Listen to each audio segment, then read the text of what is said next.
Welcome to the Beyond Woman Conversation Podcast, a powerful platform where we amplify the voices of fearless women who have defied expectations, overcome obstacles, and pushed the boundaries of what's possible. Join us on this electrifying journey as we unravel the extraordinary stories, insights, and experiences of these trailblazing individuals. Prepare to be inspired, motivated, and uplifted as we celebrate the relentless spirit of the Beyond Woman. Let's begin. All right, so welcome to another episode of the Beyond Woman Conversation. And today we have with us Dr. Maxine Wilson, who is no stranger to the Beyond Woman platform. And today we have the honor of talking with her about her recently published book, which is titled Sunrise, Sunset, and the Dash in Between. Live the story your dash was meant to tell. Dr. Maxine Wilson is an award-winning advocate. She's an author. She's a motivational speaker. She is a strategist. She's a transformation coach, a lot of stuff, right? And with this book, it is a clarion call for us to live intentionally. It is for us to be anchored in our faith and in our purpose. And so in this conversation with Dr. Wilson, we'll talk about how to realign with God's blueprint, live your faith, live your dash, and not just live it, but live it intentionally and leave a lasting legacy. So, Maxine, welcome. Thank you. And let us begin where it all started. So my first question to you, we're just going to jump right in. Mm-hmm. My first question to you is, when did the idea of the dash first become real to you? Not just a metaphor, but something deeply personal. You know, we went through COVID. It was an experience. And in that moment, there was so much time to think about things. It was a horrible experience in general, but there were some nuggets that came out of it, because in that pause, when everything stopped, you know, you were forced to kind of be with yourself. You ain't had a choice but to sit with yourself.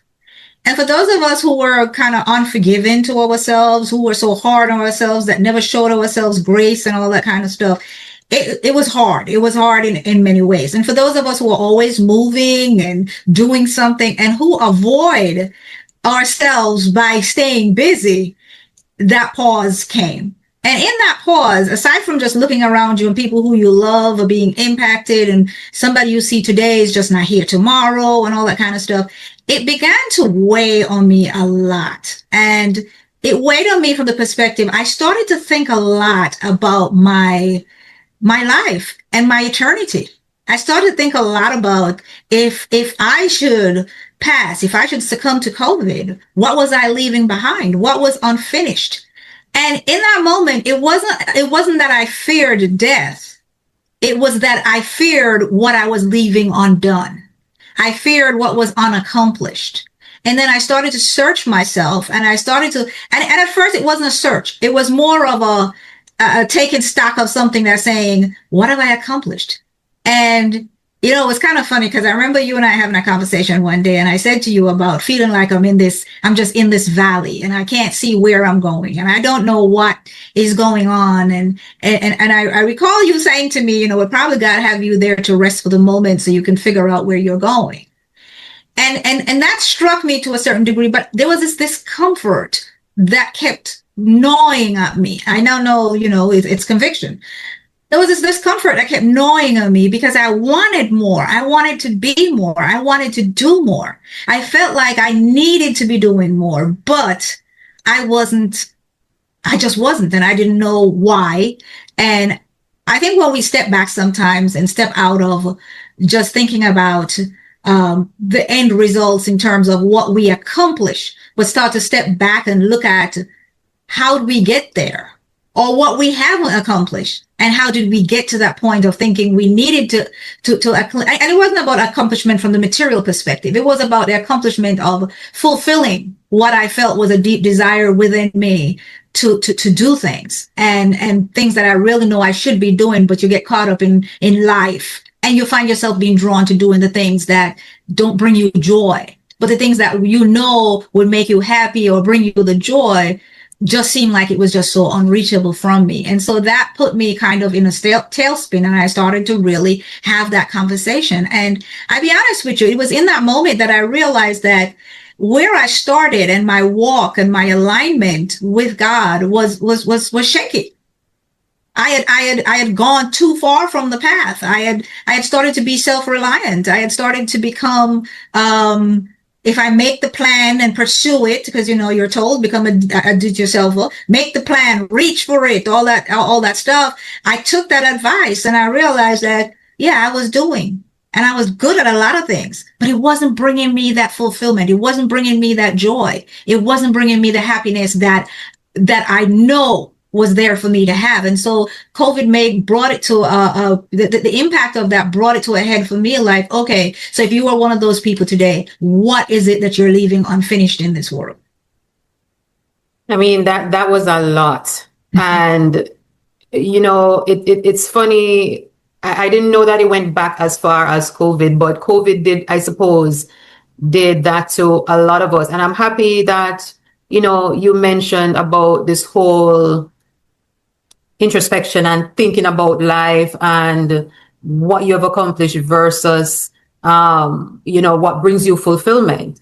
And not a lot of us, I'm thinking that not a lot of us are able to sit in that pause, in that, you know, moment of self-reflection on the dash. Oftentimes until it's too late. But why do you think so many of us have that kind of difficulty, not having the ability to pause? You know, what I learned is that for me, I always had to have something dragging me, something taking my attention, doing, busy, being in something. And a lot of times I overcommit and I start to find myself pulled in all kinds of direction. And then I realized something. As I started going through this introspection, and as I started to focus more on me and focus more on what I needed to become, that becoming part of me, I realized that I started to enjoy spending time with me. And some people say, oh, you've cut people off. No, I went through a season of pruning. And then I realized something. There are parts of us. There are things in us that we've left behind us, or so we think. We say, I've dealt with that. I've had a lot that I've dealt with in my life. I've had a lot of, different, kinds of abuses, whether it's domestic or whatever. I've had people who use it. There's a lot of hurt that I had. And so for me, I've always thought, okay, and this was probably some indoctrination growing up. It was kind of like, okay, you deal with it, you pray about it, you give it to God, and you move on, and you're okay. And so you don't visit that. You don't go backwards. You don't go dig up the whole stuff to look at it, because you're done past that and you're okay, you're living. The truth of it is that we don't look at it because we don't really want to deal with it. Aside from the fact that we've been indoctrinated to believe that you just leave it there and move on, we also tell ourselves that it's too painful. I don't want to look back at that. I'd rather just keep the walls that I've built and move on away from it. In my process, what I learned was that you cannot convict what you haven't confronted. You just can't do it. You have to deal with it.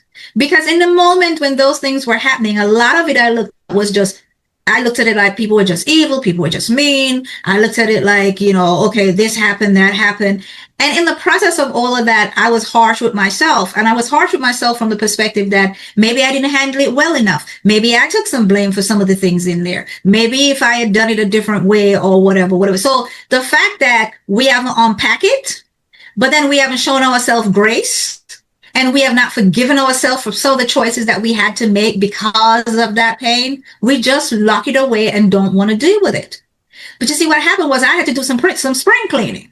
I had to take them piece by piece and decide, well, this gets to stay and this got to go, and maybe I'll donate this, and this get just dumped and destroyed, because that's a process you have to go through. You have to take them out and you have to unpack them.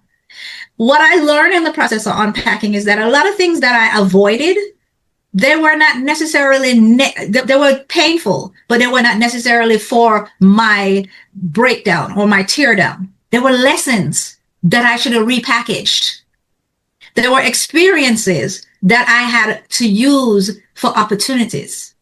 And one of those that I always pull on is the fact that I had faced domestic abuse.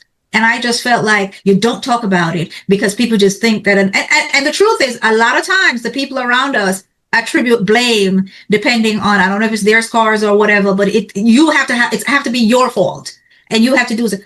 What I learned when I started unpacking all that is that my story became a light for others who were having that situation. The choices I made, the things I chose, that I left my 2 young kids and put a whole country between me and the situation, while it was painful to a certain degree, at the end of it, the end result is that I'm here, I'm alive. My kids are able to see me, to have me. They're not visiting a tombstone. They're not visiting a gravesite.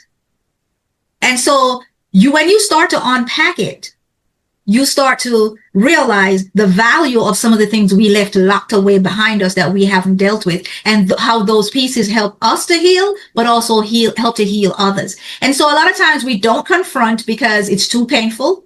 We don't want to go and look back because we feel like some of those things represent failure.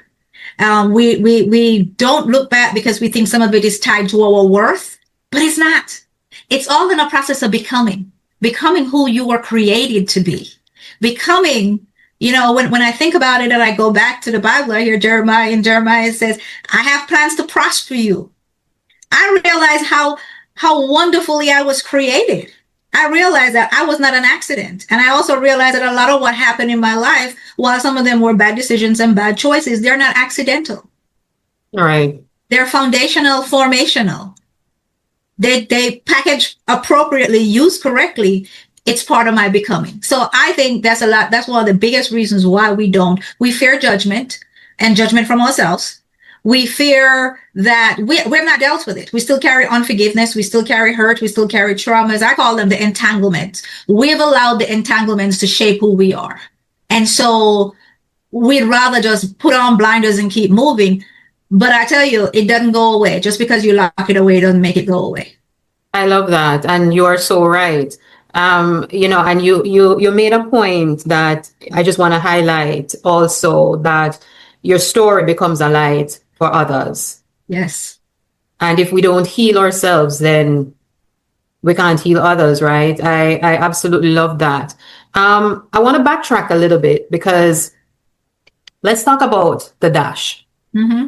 What is the dash? Paint a picture for us. What does that represent?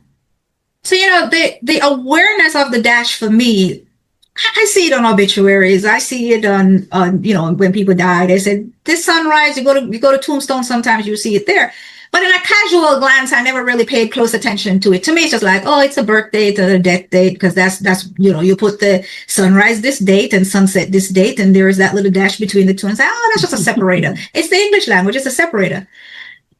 We had taken a trip overseas, and one thing I learned about Europe is that it's a lot of history, it's a lot of historical things. And I start to realize the frequency with which you would go to museums and all of these things, the places that they take you to. And even if it's an event, or even if it's a person or whatever, there's always a date, a dash, another date. And I start to realize that nobody focused on their birth. And unless it was caused by something dramatic, nobody really focused on their death. What they're showing you in all of this was what's in that little line. They lived this way. Sometimes it's a story of overcoming. Sometimes it's a story of conquer. Sometimes it's a story. And it started to become clearer and clearer to me that the dash, oh, so you were born this day, you died this day, and that little dash right there is your entire life. Everything I'm seeing, all the wonderful things and the portraits and everything on the walls and all the audios you listen to, and you see all of that, you start to realize, oh, that's the life right there. Because we don't control when we come into the world, and we don't control when we leave the world. But your dash, you have some control. That is your choices. Those are your decisions. Those are the life you lived or not lived.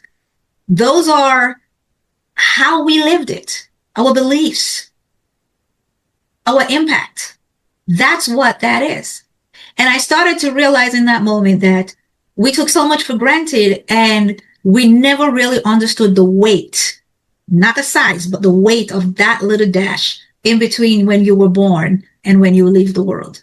And as I said earlier, you don't have control over your birth. You don't have control over your death. But you can live your dash intentionally because you have some control over your choices, your decisions, and your actions. That right there, I believe, is a profound lesson for all of us, because I'm trying to remember if there was at any point where I reflected on the dash, to be honest. We all know, in terms of how you explained it, rather, with the actual dash in the middle, and I feel like the fact that you're explaining the dash, it is a lesson for all of us. And it is also a call for us to really look at our lives and see how we're truly living our lives, and whether, it is a life of fulfillment. And so I appreciate that. Let me ask you this. Can you share a time when your ambition would have probably conflicted with God's direction for you, and what that taught you? It's funny because now I call things kingdom assignment, because I'm deliberate in what I get engaged in and not get engaged in. But there was a time, and it was some time ago, I was involved in a battle that took 14 years. It was a legal battle, and I didn't know it was my fight. But I bought a home, and I feel like I'm smart, I'm educated, I'm savvy, but it was in an era when there was a lot of predatory lending happening, a lot of targeting and all that stuff. And I found myself in a place with a few hundred other people who had the same challenge. I say this often, is that things happen and you make a decision and you're thinking, I'm making that decision. And you later realize that it's more than just a decision. It was something that you were being prepared for a long time ago. So all the people who ever hurt me, all the pain I was carrying, all of that. And when this particular situation happened, and I had a conversation with the builder, and he said, ain't gonna happen, it tricked something inside of me. It was something I had already paid for, I was asking for, and he said, it ain't gonna happen. And that just tripped something inside of me, because I had already started to compartmentalize things, where I was putting things in different places and not having to deal with them. But in that moment, it felt like not another man was going to abuse, not another man was going to tell me no, not another man was going to control, just not another man. That's the thought I had. And so I flipped and went into this mode of challenge and fight. And like I said, it lasted 14 years. But I'll tell you this, looking back at it, and as I was going through it, I realized something. I was not qualified for the position I had been handed in that. It was an independent thing, but I was given a position. I was the leader of the pack. I was not qualified to lead anything, I don't think. I challenged myself, but I also kept asking God every step of the way, why me? Why me? I don't know. And I would get up every day and say, I quit today. I'm not doing this today, because I didn't have the patience. I didn't have the know-how. It was frustration. But here's what I learned in the process of all of it. All the pain that I had carried, all the hurt, the experiences, all that stuff I was holding in the inner me started to drive the strategy. And I realized that every step of the way, everything I needed to take it to the next level just miraculously showed up. Somebody showed up with something, doors open. And I tell people all the time, it was just that I did a search that judges went, was like, oh, you pierced the veil and you did all of this. If I replicate that search today, I don't know how to do it. So the long and short of it is that I got into this and I threw myself into it and I did it. But then the results started to come. And with the results came the optics, came the light, came the shine. And in all of that, God became a footnote. See, because in the retelling of the story, I did. I said, I accomplished. When the truth was, I ain't had a clue. And it came because I was the vessel being used to accomplish the result. It brought me back to reality when somebody said to me, you're our modern day Moses. And I was like, wait a minute now.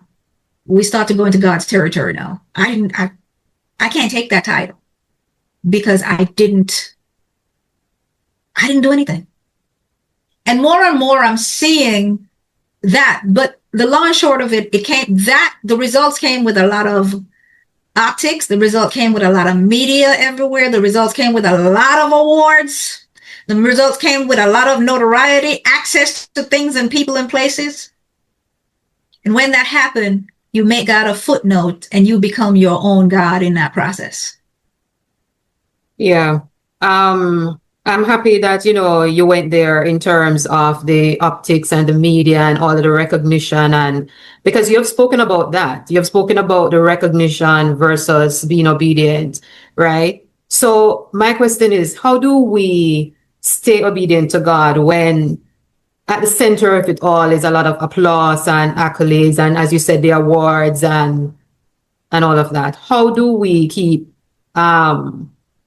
obedience to God?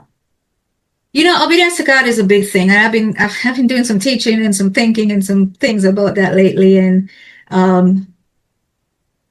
we have a tendency to conform. We conform to the world because it seemed like the right thing to do. And with the advent of social media, everything is bragging. The reality for me came one day. I was sitting at this very desk and, I had all these awards and stuff plastered all around me. And as I'm sitting there, I felt the conviction. This was while I was going through this reflection. I felt the conviction that I had used what God had blessed me with. I'd taken those blessings and made them idols in my life. And there's nothing that says that you can't honor or can't be honored with what you've been given, but you can't make it become the priority in your life. You can't make it become an idol in your life. I think we often fail to realize that an idol is anything you allow to take more of your time than God does. Sometimes it's even your very children, your spouses, your material things. You have to keep balance. You have to stay humble. The world builds people up with the spotlight, the awards, the accolades, that kind of stuff. But that very same world tear you down when your season is over, when they have no more use for you. Mm-hmm. So you have to walk in obedience by staying humble, being grateful. And you can't make these things more important in your life than God is in your life. Yeah. And one of the things that came out of that for me, where my lesson was learned, is the fact that I stayed busy. Everybody wants you on a board. Everybody wants you to do this. Everybody wants you to do that. And you think it's an honor that you're so wonderful that everybody wants you. And in the process of all of that, we start to give God that 5 minutes where we lay down, and instead of having a moment with him, we start talking to him and fall asleep in the process because everything has now become more important. Obedience doesn't mean that you are denied life. Obedience doesn't mean that you are denied doing the things or enjoying all the things. If you think about it, and we go back to the beginning of the Bible, God created everything for us. Food, medicine, enjoyment, before he even created us. So we were always provided for. But what we have done is flip that and decide that the world can give us more. And so we step out of obedience to God. We stop honoring him. We stop praying. We start to become self-reliant. We're no longer about his will, but about our will. We're no longer about his plans, but about our desires. And then we get cocky enough to go to God and say, okay, this is my plans. No, you endorse my plan. and that's part of the problem we do, because all this thing come, and yes, it feels good because it feels like it's a reward for what you've done. And you should celebrate that, but don't make God a footnote in your story. Yeah. You talk about your struggles openly. The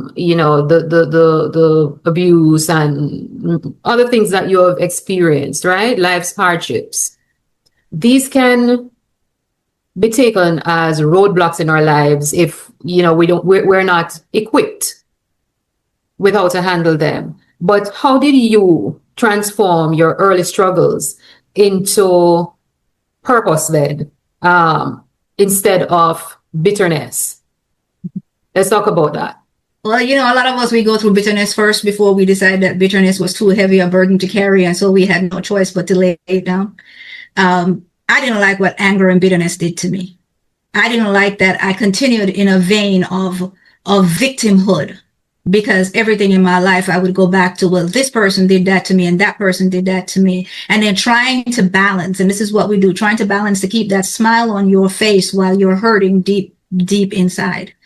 One of the first things for me, and I tell people all the time, I carry this scar on my face, is that when I was hitting my face, I hadn't done anything to anybody. It was a rock. Somebody threw a 6-pound rock and hit me in my face. I wasn't even 12 years old. And for a long time, I was hurt by it. But very early, I learned something. See, when I was growing up, I grew up in the church and I was a part of everything. I was an elocutionist. I was on quiz team. I was in plays. I was doing that. I was in the church. I knew the word. But I wouldn't live in the word. I knew it. You learn it. You sponge it up. You absorb it. It's there for you. And people used to say to me, you have a calling on your life. God got something for you. And for me, it was kind of like, well, if God got something for me, he better tell me, because I was 10 years old. You know what I know. We just say things that we say things. In that moment when that happened, I felt like, Caribbean culture. It was politics. It was, my family was okay and they were taking care of us, and there was retaliation. And then people felt like because the person who did it,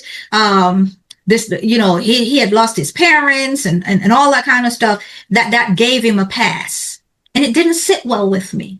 And so in that early years, I told myself that I was going to be that fighter, that champion for people who go through the same situation and nobody fight for them.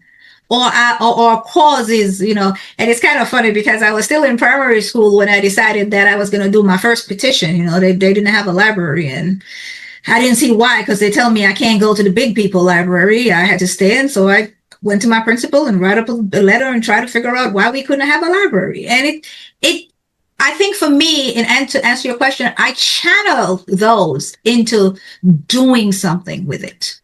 Like, I don't like to feel like I'm a victim. And so everything that happens to me, I need to channel it. I need to convert it into something that does something for someone. From as long as I can remember in my earliest days, and ever so often now, my sister reminds me of it, is that I used to always write. And so if I'm mad with you, I write something down and tell you how mad I am and how angry I am. And then when I'm done, I burn it or tear it up or do something. And that was a long-standing thing. But I've always poured out my feelings in writing. And when I'm done with it, it feels better.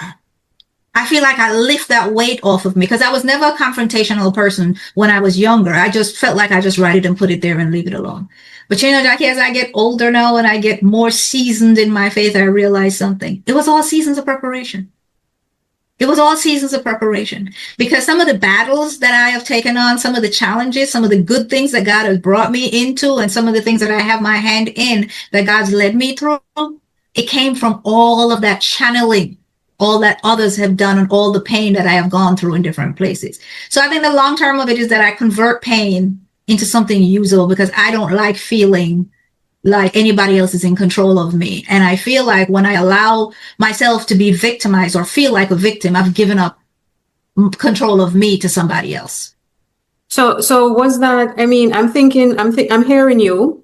And I'm just thinking, was that a process though? I love where you said seasons of preparation. And I think that is a takeaway for all of us as we look at the different things that we go through in life, rather than, internalizing it and feeling as, they are against us. Rather than looking at it that way, we need to look at it as seasons of preparation. But is it that easy though?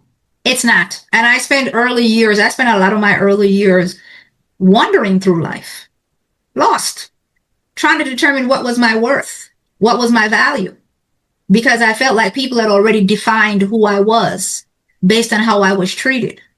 I felt like the things that people did to me is because I had no value. I felt like I was an easy target because I didn't understand my worth. I felt like the fact that I was a child to teenage parents gave me a disappointing start, because that's how people made you feel. I felt like because I was not one race or the other, all of them didn't see me as complete, because I was either not enough of one or not enough of the other. I got caught up in a society where, and I think we still see that sometimes, because, when I think about it now, I laugh about it and I put meaning to it, because I have a lot of the Indian on one side, and they used to say, you Dugala, because you have black blood in you. And I look at the other side of it and I'm like, well, my mother's side has, the West Africa, Ghana, we could trace it all the way back to that. So that's that side that came. But my mother's grandfather was Scottish Irish. And so people would say to me, oh, you're a mutt. Well, I've translated that to mean something different now. I'm a little bit of everything because I'm every woman. I don't have to take a side. I don't have to take any one side. I have the experience and the perspective of all the different sides. And I tell people, I'm a product of the plantation and the colonizer. So I don't have to claim anything. I'm just here. I have a special purpose in that. And so when I start to tell myself, I start to turn around what others pinned onto me, and I start to turn around that, I start to find my way. But I went through seasons, years of being lost, and made decisions in those years of being lost that came back to haunt me later on because I wasn't making decisions from a good place. I got into relationships that came back to haunt me. I got into, situations that came back to haunt me. But those then became fuel again to do something different, to be something different. But I tell you this, until you start to figure out who you are, until you start to learn who you really are, everybody else in every situation will have power over you. I absolutely love that, because I recently had another conversation, and that was one of the big moments, for us to define ourselves, for us to know ourselves, for us to have that kind of awareness that can bring us to the place where we can make the necessary changes that's needed for us to thrive. So you also talk a lot about generation in the book, and the generational lessons or even the burdens that most influence how we live or dash. Let's talk a little bit about that. Give me one generational lesson or burden that shaped how we live our dash today. One of the things I always look back is traditions. We absorb a lot from traditions. I find myself studying a lot lately about origins of traditions, where they came from, where they started. And a lot of times we take on traditions without knowing what the meaning are. And in the process, we hurt ourselves. And so I always talk about the fact that in growing up in the Indian tradition, I realized that a lot of what they were doing felt good, taste good, look good, sound good. But the grounding of it was not. It created covenants. It created covenants and agreements that we were never aware of. And it came full circle for me because this year I had a chance to actually visit India and see it up close and personal. And for a moment, I thought I was back in Jamaica when I was there and see it, because there's so many similarities. But I started to look at their houses of worship, and I started to look at their traditions of worship.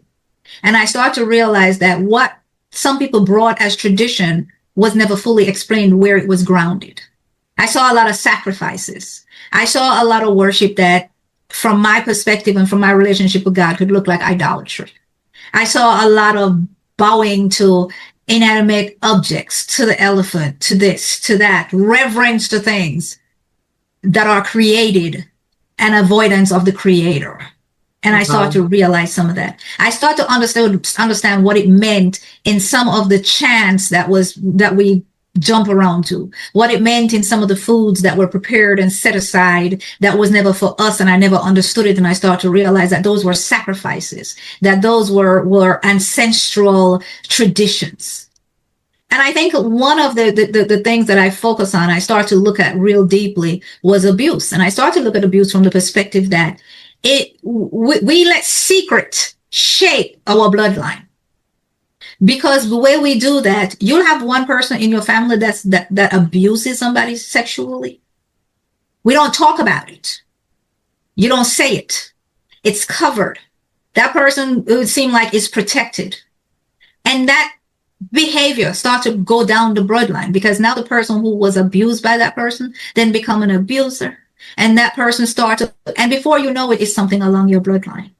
And a lot of it, and I say this a lot of times, we often say, well, I have a generational curse. It's also learned behavior. It's learned behavior. Yep. And so secrets permeate that. Another thing I see is where we make excuses for people. We say, well, oh, well, he has a wife over here, but he has a girlfriend over there, or she have a husband over here, but she have a guy over there. And we say, well, they're not get fulfilled at home. And we make excuses for it. And that just keep going from generation to generation. And we start to leave legacies that are enshrined in sin. And sin then continue throughout that, and we get so deep in there that now we have created covenants that can't be broken because the foundation is bad. And many of us don't know some of the covenants that have been made over us or with us in it, because there were people who believed in the Obeah, and people who believe in going here and doing this and doing that for whatever the reason they say they were doing it. And a lot of times it was around us and about us, and we became the pawns in the middle of it and don't even know it. Yeah. And so we have to be, for me, it took me a moment to revisit my bloodline. I did it. I didn't care if anybody wanted to be upset or whatever. I was looking for freedom. I figured that from whatever was there, if anything was there, it ends here, and it was never going forward. And I tell you this, when you start to have children and grandchildren, you start to be very deliberate. There is that love inside of you that you want to protect them even when you're not here, even from the grave beyond. You want to make sure they're protected. Yeah. And so I had to go through my bloodline. I wanted to see what are some of the patterns in there. I had to be real honest with myself. What are some of the patterns in there? I made a list. What are some of the patterns in there? And then I had to take another list and go, well, okay, what are some of my actions that might have given access to the enemy in that bloodline? Wow, that's sounds like you need to do a masterclass on that. Because, and I say that because no, it's relevant, and I say that because not all of us have the capacity to go inward and to have that kind of reflection. We don't have the questions to ask ourselves, to ask of others within the family, to get down to the root of some of these generational happenings that have occurred in our lives. And yeah, I feel like that could be an opportunity for you to share that kind of knowledge that you have already gone through and you have done for your family. So I want to talk a little bit about legacy, inheritance, and how those things are reflected in our daily practice. And I want to ask you draw a distinction between inheritance and legacy in the book. How are they different, and what happens when we confuse one with the other? So, everybody says, I'm trying to leave a legacy, or they would say, I'm trying to leave an inheritance. And some people think it's one and the same. It really isn't. Because you see, an inheritance is something tangible. And yes, I can see how you can stretch it, but it's something tangible. It's the money, the houses, the big thing now on social media, the trust that you're created. And we want to make sure that the ones who we leave behind when we're gone is taken care of. And we work to the bones to make sure that happens. And we make sure that, our will is tight and estate, and we should. And we should. But we should never think that what we leave people in the tangible is a legacy that we leave them. Because what we leave people in the tangible is temporary. They're able to spend it, lose it, diminish it over time, whatever they want to do. But legacy is what we leave in people. The values we demonstrate with them, the things we teach them, the lessons, the time we spend with them.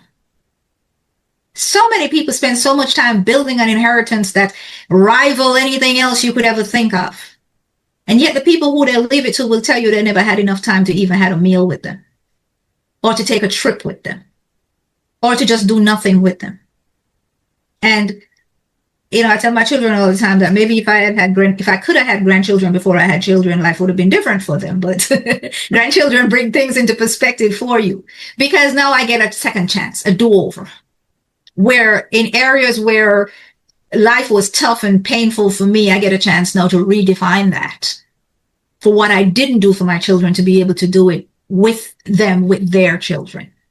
And so, it's the little things. It's the little things with my grandchildren. We paint, we color, we take walks, we talk about butterflies and silly things that happen at school. It's a conversation. It's a time we spend with people.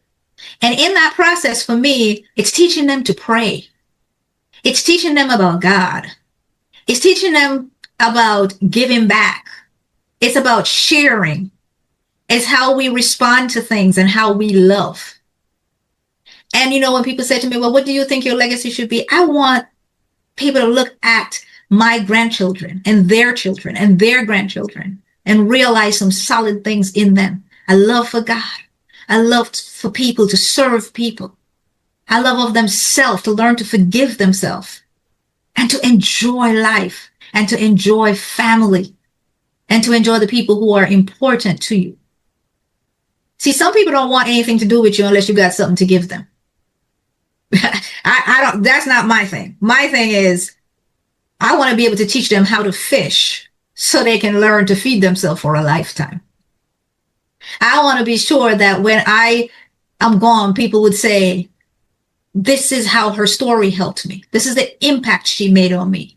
You know, I remember that one time when she did something. And I remember after that housing battle and one person who was always my rara had passed away. And the wife called me up and she said, you know, I used to worry that one day I'm going to come home and my stuff was going to be on the street. And you gave up your life and your family and fought hard for me. And now that my husband is not here, I don't have that worry. I feel like we're taken care of and we're secure. To me, that's a legacy because they will remember. They remember that I didn't give them anything tangible. I gave them my time. I gave them the knowledge that God had allowed me to have. I gave them the access that I was given. And I used it to help them. And they in turn saw the value later on. I didn't know that he was going to pass. I didn't know any of that. That wasn't contingent on that. I was just pouring to people because I had an ability to be able to do that. God had blessed me with some skills and some talents and some gifts and some access to be able to do that. And I used it for that and not for myself. And that's what your legacy is. It's what you leave inside of people when you're gone. Because I tell you this, I see so many people. I worked in legal for a very long time. I see so many people work hard, spend their entire life sacrificing, living frugally so they can leave for their children. And by the time they get done contesting and arguing about who got more and who got less, lawyers get all of it and they have nothing. That's what inheritance is. And inheritance can also cause division. And if you have not prepared the people you're leaving an inheritance for to be responsible, to handle things with care, to place value on things, you know, and you're in essence squandering your hard work and your entire life's work. I love the picture that you paint. And I mean, without a doubt, we see which one is more important, right? But I would love to kind of highlight the fact that it's not too late, right? It's not. I mean, for those of us who don't have the grandchildren, you know, to get a do-over, so to speak, it's not too late to begin with the ones who are around us at the moment. And another question I was going to ask, but you have answered, is what are some of the things that you do to create this kind of legacy? But you mentioned it, you know, as you spoke about your grandchildren and how. But I'll also tell you, with them. When you talk about it's not too late, I remember being so uncomfortable. I was doing a lot and I felt like I was doing great with a lot. I was on a lot of boards. Things were happening. I was getting results. I was everywhere. You know, I was so busy that, you know, I always joke, I live by my calendar. You know, because we have to schedule and we have to do all of that. I started to become really uncomfortable.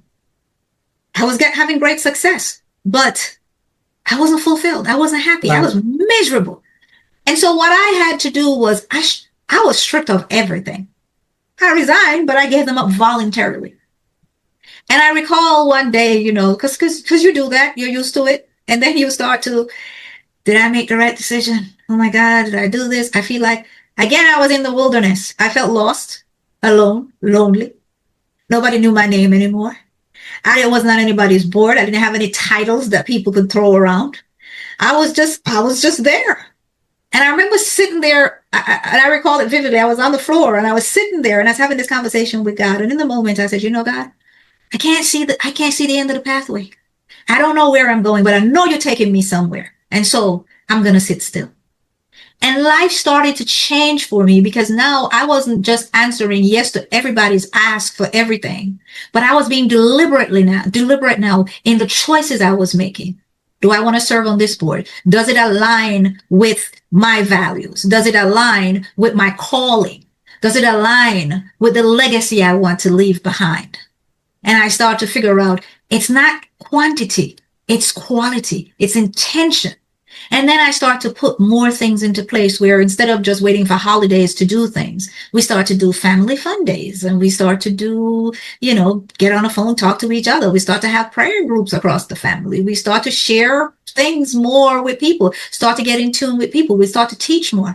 And I teach, they say I preach at least once a month. I spoke last night at a revival about transformation, renewal, and alignment. And it's where it's how I want to be remembered is I've taken the pain. I've done the cleaning. I've done all of that. I've seen my transformation. I get up daily and I feel my renewal every day, getting up and having that renewal. And I have my realignment. And I'm not perfect, but every day I'm trying to pour into others who struggle with some of the same things, share with others so that they too can find that peace. So that they too can have that walk, so that they too can understand, I need to take away all the distractions for 1 hour and I need to spend the time doing this. I need to set aside time to sit down with my family and have dinner. And I need to be able to say, and this is the funniest thing, because I always felt so guilty if I was doing nothing.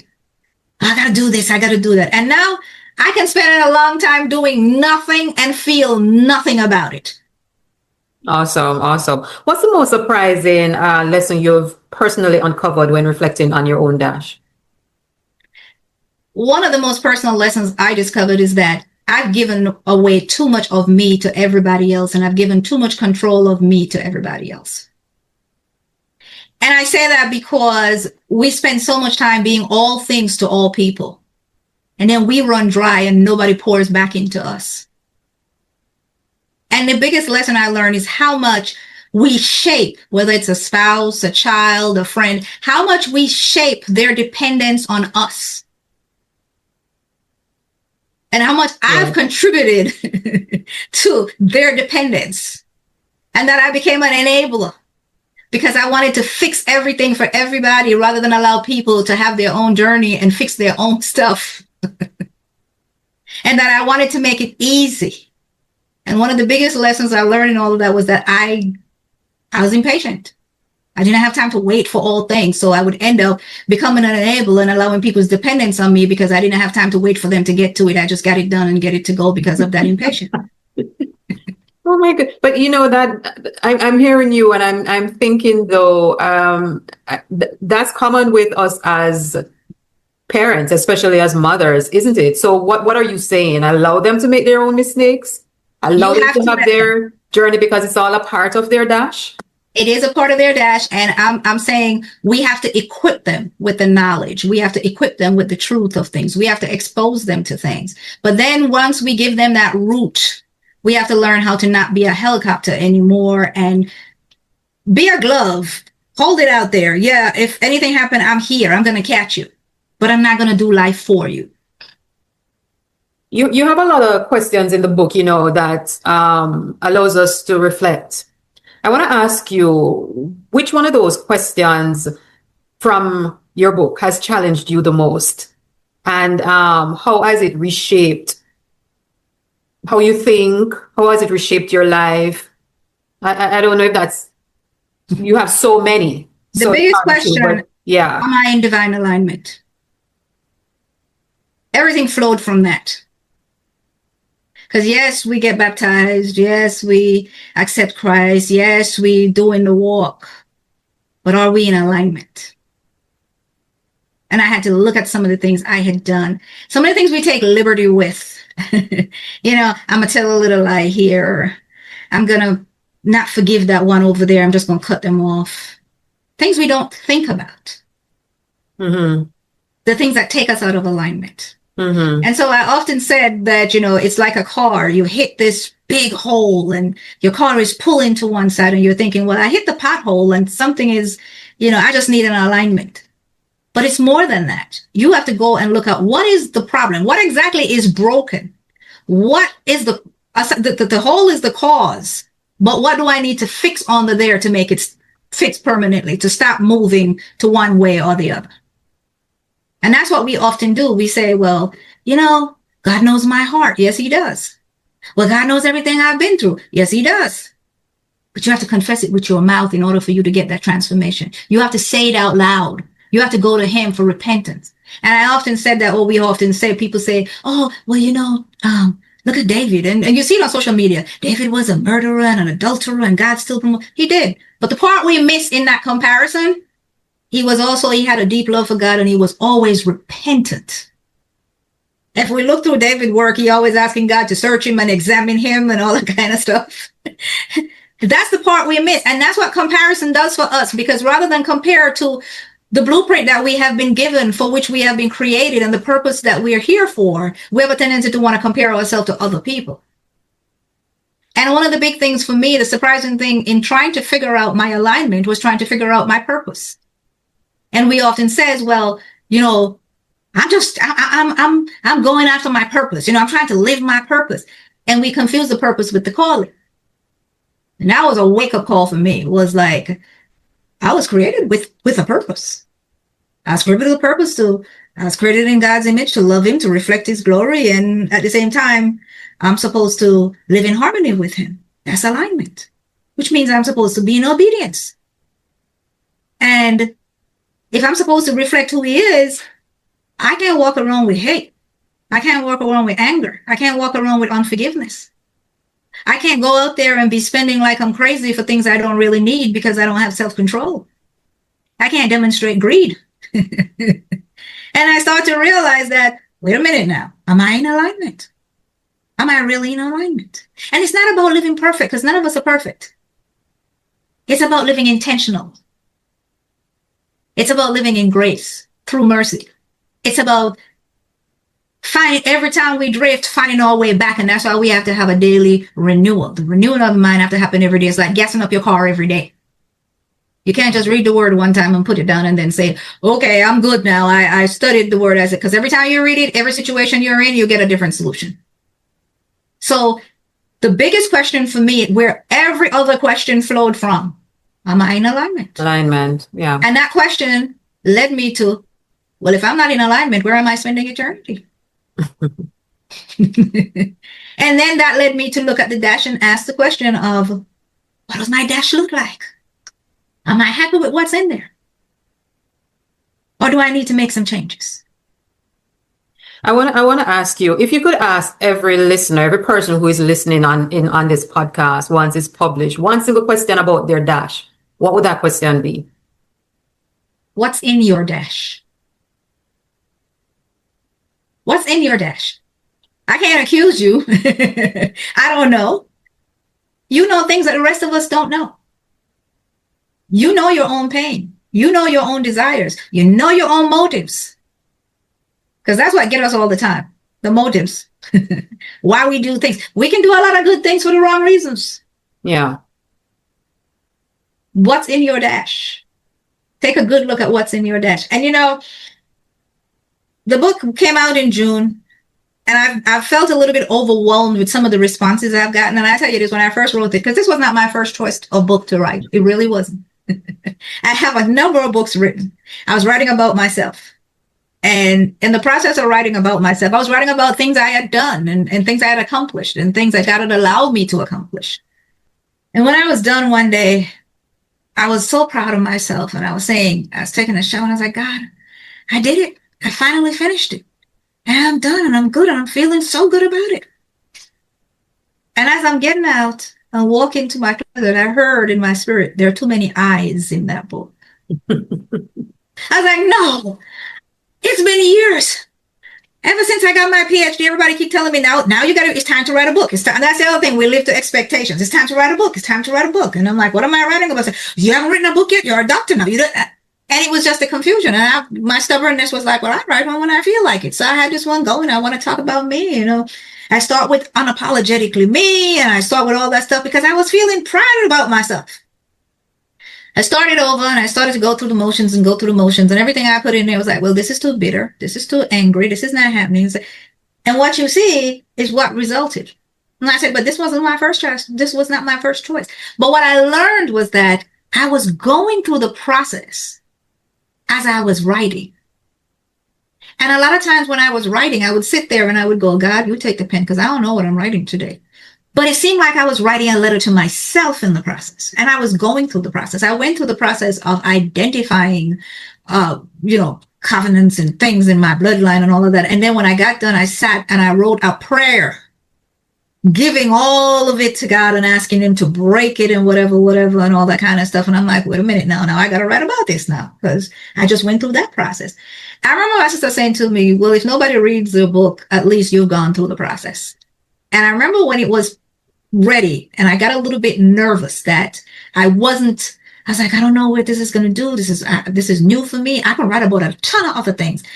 I don't know what this is going to do. And I heard my brother said to me one day, he said, sis, if it's only one person read it, then God had it for that one person. But I have become so overwhelmed when I hear people say to me, that book is good. It convicted me.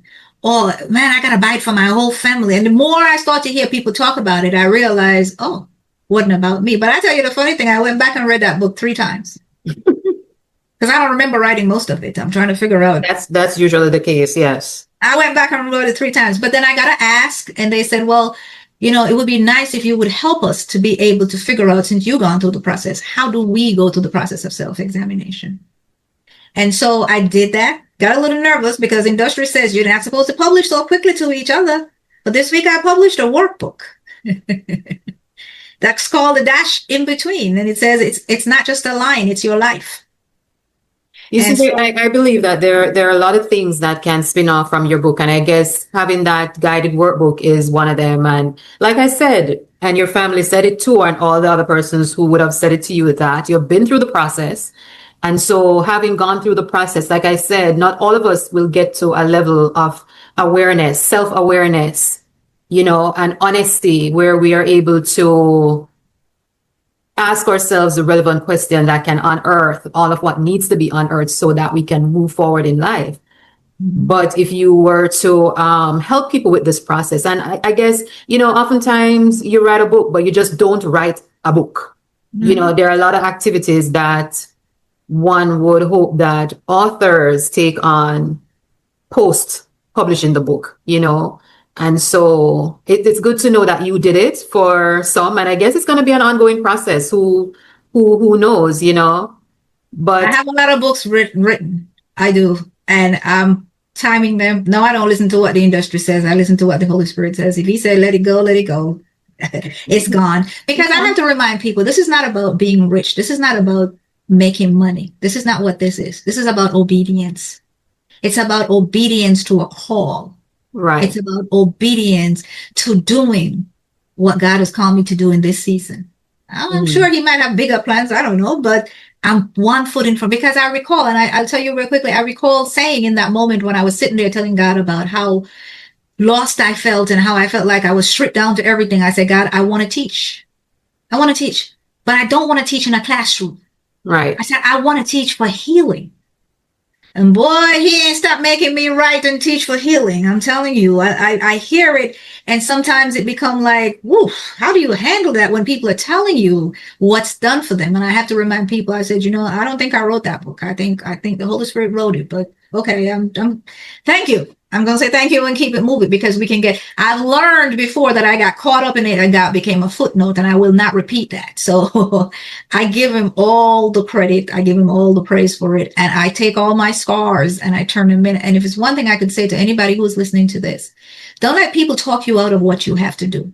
Because when I started to do this process, a lot of people tried to talk me out of it. People highlighted all the things I had already done in my life and said I could have wrote about that. People talk about, why are you digging up the past? Why are you going back into things? Why are you doing all of it? Everybody had something negative to say. But I grounded my self-examination biblically, because biblically we are called to examine ourselves. We are called to examine ourselves, and most important, to see if we are out of faith. And so for me, self-examination is not a one-time process. It's an ongoing thing. And when you start to examine yourself and seriously dig into places, and what I find now is that I'm not perfect. Don't think that's what I'm telling you. I still have struggles, but I have that conviction. Right. Sometimes I'm doing something, I'm like, oh, okay, all right. And I question myself until I can pause. So it brings an awareness to you. So surround yourself with people who are either going to be supportive of your journey and respect it, or it's a journey you're going to have to take alone. Awesome. Maxine, I just want to thank you for sharing with us, joining this space and sharing your wisdom, sharing your story. Listen, a lot of takeaways, and I know that we could have unpacked so much more, but because of limited time. Mm-hmm. But some of the takeaways that as a matter of fact, I should have asked you. So I get an overarching of theme of alignment. Is there one other big takeaway that you would want the listeners to have when they read your book? In everything you do, be intentional.